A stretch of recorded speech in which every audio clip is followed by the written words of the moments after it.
Most AI-generated images follow the same path. You create something interesting, maybe share it online, and that's where the story ends. It stays as a flat image. But what if you take it further? Can one AI-generated concept become a real 3D model, survive a Blender workflow, and eventually become something you can actually hold?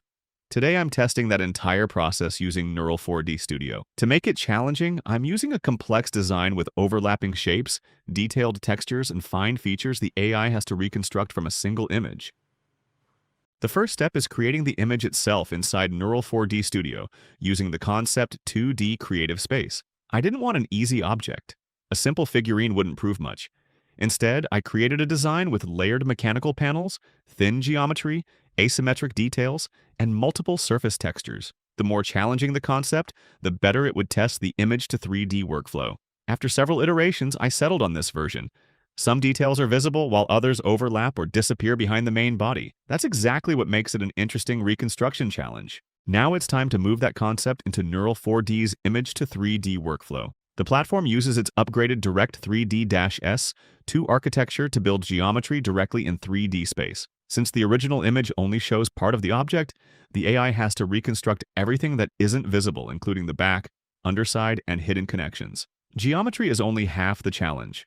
Neural4D also focuses on preserving textures and fine visual details, so I deliberately chose a design with small patterns, material variation, and features that could easily disappear. Once generation finished, I compared the result with the original concept, rotated the model from every angle, inspected the hidden surfaces, and zoomed into the smallest details. A recognizable silhouette is easy.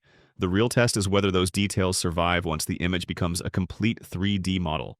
Looking more closely, I found one area that didn't match the way I imagined the design. That's actually an important part of this test. Comparing both versions made it easy to see how changes in the original concept affected the final model. It's a different kind of iteration. Instead of editing the mesh, you're refining the 2D input and generating a better 3D result. In this case, the second version was much closer to what I originally had in mind. Before exporting, I wanted to inspect the surface quality. A model can have good geometry and still lose the character of the original image if the fine details disappear. So I compared areas with different materials, worn surfaces, and small texture variations.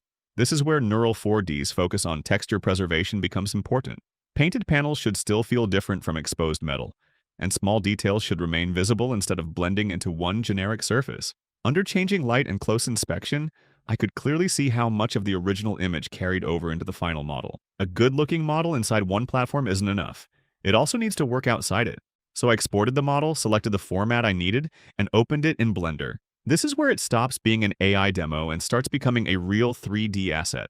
I inspected the geometry, switched to wireframe mode, and checked the areas that usually matter later in production. Neural4D describes its output as watertight and suitable for downstream workflows, including 3D printing. Rather than simply repeating that claim, I wanted to verify it myself. I'm not expecting AI to remove every manual step. The real question is whether it gives me a solid starting point, instead of forcing me to rebuild the model from scratch. Now comes the part that decides whether this experiment actually worked. A model can look convincing on screen, and still fail when you try to manufacture it.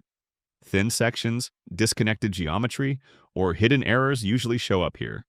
So I imported the model into my slicer, checked the geometry, adjusted the scale and orientation, inspected the thinner areas, added supports, and prepared it for printing. Then I sent it to the printer. And if you don't own a 3D printer, Neural4D also offers a printing service, so you can generate a model and have a physical version printed and shipped directly to you. At this point, the result is no longer theoretical. Either the geometry survives the workflow or it doesn't. Once the print started, every previous step was finally being tested together.